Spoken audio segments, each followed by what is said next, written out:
Tony Robbins says proximity is power. Proximity is what? When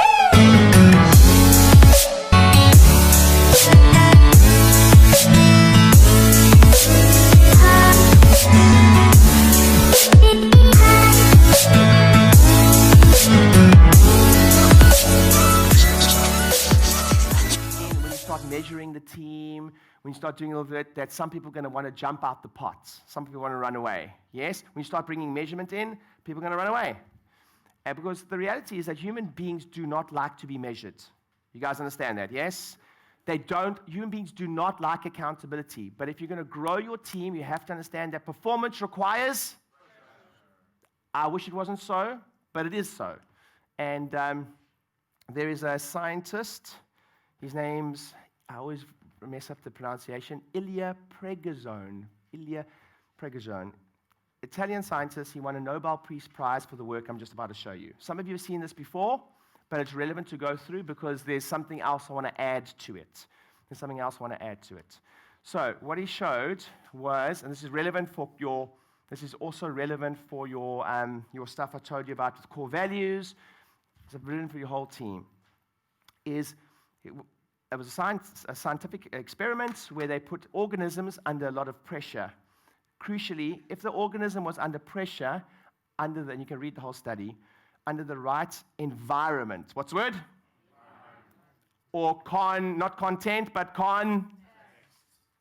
If there was a pressure, a lot of pressure, under the right environment and in the right context, the right rules, the right environment in the lab, etc., that just before, if you put that whole organism, that living organism under pressure, just before you thought that living organism was going to explode, if the context was right, the cells literally reorganize into a stronger, better team, organization, human being, Rieder, whatever it is. But crucially, it had to be in the right context. The right what? Context. Next, just before, a couple things happened. Just before you got the breakthrough, by the way, this is life. How many of you have ever wanted to give up at anything in your entire life before? Right? So all of us want to give up. So this is what Nat and I have learned. And just before, when the universe will normally give you a big challenge just before your biggest breakthrough. Often. It's like okay, you said you want it bad. How bad you want it? That's what I normally. Now, you've got a choice. You either stick with it, you either stick with the processes, you either stick with the coachings, you either stick with the personal trainer, you either stick with your relationship, you either stick with the process to get the breakthrough. But what most people do, they never get the freaking breakthrough because when the going gets tough, the tough get. And then they lose this because this is scientifically proven, is that if you stay in the heat, stay in the what? You get the breakthrough. But the problem is, people jump, whether it's a coaching group, whether it's whatever it is, whether it's a personal trainer, and then the going gets tough, and then I jump out, and I haven't got my breakthrough yet. I jump out because I take myself out of the heat. And one of my greatest teachers, T.R. Becker, said, how you do anything is how you do. So normally when someone jumps out of a pot a lot, you'll be like, where else are you doing that in your life? Ooh, I hate it when my coach says that to me. It's the worst question you can ever, it's like, oh, interesting, I see that you did this and this and this. Where else is that showing up in your life? Fuck. I hate it when you say that to me, because it's true. It's like, So, here's what else I've learned. There's a teacher, his name's Malcolm Gladwell. Has anyone read Tipping Point or Outliers, or you've just read David and Goliath? Has anyone read that? David and Goliath by Malcolm Gladwell. Okay, brilliant. So he also introduced me to a concept called relative deprivation. Relative deprivation. And here's the concept. I see it in coaching groups all the time. How many of you have ever seen somebody in our Facebook group post something fucking awesome and you immediately felt shit about yourself? Yeah, it's called that. So that is, by the way, staying in the heat. So this is what happens. High-performing individuals like hanging around environments and things that literally create a bit of pain. High-performing individuals, I want to sit at the table where I'm the only guy who, I don't even know what tax strategy was, and everyone else is, I'm like, freaking, this is awesome. Like, I'm the only one not doing it. I want to sit at the table with my masterminds where they've got all this stuff, and I'm like, I leave, I'm like, I've got this knot. I call it the knot in your stomach. You know when you get a knot in your stomach, it's something you know you've got to do. You want to be surrounded in those environments. So that's why I don't go easy on you guys. I want to bring it to the fore, because I'm not expecting you to change all in one go, but I know if you stay close to the energy, Tony Robbins says proximity is power. Proximity is what? Power. It's all you got to do. Like, I am a very simple businessman. I promise you, those who know me well, this is exactly how I've had any success in my life. I'm like, wow, that guy's doing what I want to do. I'm just going to pay him a shitload of money to stay close to him. That's it. I'm like, you guys are, oh, this is the other thing I hear, but I've got so much to implement, Ryan. You've got so much to implement in the group. What chance do you think you have of implementing outside of the group? How many guys understand? Yes? If you were going to implement yourself, you would have done it already. And myself included. Yes or yes? So what happens? You have to stay around a tight context or environment, because here's the truth of the matter, is I have to. How many of you learned something that could change your practice in the last 2 days? I have to drag you out of your practice, away from the shit, away from all the challenges, to put you in a room physically, to at least give you the time, the gift, to think about it. To think. Because how many of you realize that we all run busy lives, and it's very difficult to do when you've got 2 kids running around, and you've got things like, how many guys, are you guys with me? So that's the power of dragging you out physically so that you can be in a room like this to do it, right? But what happens is, there's a reason. What country has the highest suicide rate in the world? Your Nordic countries. What country also is regularly, every single year, rated as the happiest country in the world? Your Nordic countries. Yeah. Highest suicide rate, also, every single year, voted as the happiest countries in the world. What are we seeing there? And he talks about it in the book. It's called relative deprivation. And I see this why people take themselves out of high context situations is because if you hang around with high performers, so I've had, so if you are unhappy or if you are depressed and you go through a bad patch in your life, if you are hanging around with the happiest people on the planet, you feel a lot worse. You guys understand, yes? So they've done studies. If you're depressive, they say misery loves company. If you hang around with a whole bunch of other people, you feel a bit better about yourself. But that's what super performers want to hang around people or environments where they challenge all the time. It's like, oh, I thought I had it. No, that guy's just poked a hole in my whole thing. I don't have it. I've got way more to grow in. And the concept of relative deprivation, I've seen lots in coaching. And I've had one guy leave my coaching program, and his only reason for leaving was this. He said, Ryan, I've been in many coaching programs. Whenever I'm in the coaching program, honestly, I just feel so bad about myself.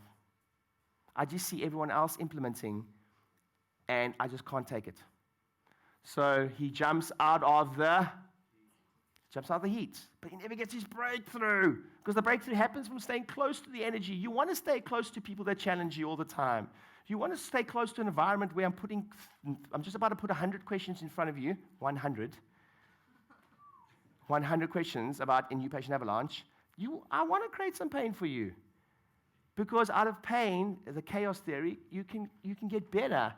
But if I don't tell you that you've got room to improve, nobody in your practice is going to tell you, and no one close to you is going to tell you. They're going to pat you on the back and going to tell you you're great. Remember, with a coach, you don't want to hang around with people like that. And I always tell the story about what happens at a table. If you say, I'm giving up sugar and dairy, you had a lovely meal, fancy restaurant, the menu comes around for dessert. They pass the menu around, and then you go, no, thanks, I'm good. I'm not eating sugar and dairy at the moment. And then somebody at the table says, go on, you. So this is the type, you do not want to hang around with people like that. It's a small little joke, a small thing, but this is what genuinely people I hang around with, and this is why I love the speaking world, because I get to speak with some incredibly successful individuals. That's also very tough, by the way. They will not let you be down. I'll suck it up, princess. Like, you know what I get up before I go on stage? Hey, Ryan, don't fuck it up. So relative deprivation is, the lesson from it is, if you're able to stay around high-performing individuals and manage the emotion of that, you will, by osmosis, improve their performance. Raise your hand if you're in a circle group. Raise your hand in a circle group. Keep your hand up if you've had a record month while you've been in the inner circle group. Literally 95% of the room, by osmosis. Who just told me that record? Yeah, you guys just said, hey? The highest, and just came to me in the break and said, what did you say? Yeah, awesome. And how many years have you been in practice, or around the practice for? We've had the practice for 5 years. 5 years. Give me a round of applause. And I can go through the room the whole time. But these are the type of people I hang around. And I'll never forget, I was at the front desk with a speaker. His name's Marcus. He does trading and stuff. He's an amazing guy. And you know, at the front counter at hotels, they've got like a little bowl of sweets often. And I was just sitting there, we're checking in, and I grabbed a sweet from the bowl. And I kid you not, in front of everyone, he just slapped my hand and was like, put that down right now, bro. It's fucking full of sugar. That's who you want to hang around with. You guys understand, yes? You want to hang around with the person who goes, go on, you deserve it. Like, how are you helping me here? Like, if I say, that's why you want a peer group around you. If I say I'm going to do 2 Seinfeld emails a week or whatever, and you say that to someone next to you, and next time you see them, and you ask them, hey, how's it going? Did you stick to what you said you're going to do? I'm like, I'm disappointed in you, bro. I know you got more in you. High-performing individuals hang around with other people that will tell them as it is, even when they don't like what they're going to hear. You guys understand, yes? Give someone a high five and say, I will hold you accountable. And a lot of you need to hang around with people that hold you more accountable, because your loved ones don't hold you accountable. And if you're the owner of the practice, your team doesn't hold you accountable. But if there's a core values, I want to say, who said it? Someone said it. Who came to me and said, someone came to me and said, the thing about the core values is that it protects us from ourselves. It was Jamie Alderton. We were sitting on stage. You guys were doing a share. We were putting together. He looked at the stage and he said, freaking awesome books, traction. My whole team's running the whole company like that now. And what I love about it is not about me. It's about them holding me accountable according to the core values. I was like, yeah. So core values are not there to impose it on the team. It's there to protect you from yourself. Oh, my word. It protects you from yourself. Every great organization, team, or whatever it is in the world has a list. We have the 10 Commandments. We have the whole Declaration of Independence. We have lists of things that hold us accountable, or at least set up the rules to create not the right content, but the right By the way, could you teach what I'm teaching you right now to your team? Of course you can. Of course you can. Because it's relevant. The tighter the context, the higher the performance of the team. Kind of like by magic. Hey guys, thanks for watching the video. I hope it was helpful. If you haven't yet subscribed, please subscribe. Hit the like button and share the video or leave a comment. It really means a lot to me. Also, if you haven't subscribed, my statistics show that over 70% of you that watch my videos aren't subscribed. Hit the subscribe button. You do not want to miss the practice growth strategies I'm going to be teaching over the next couple of months. See you on the other side.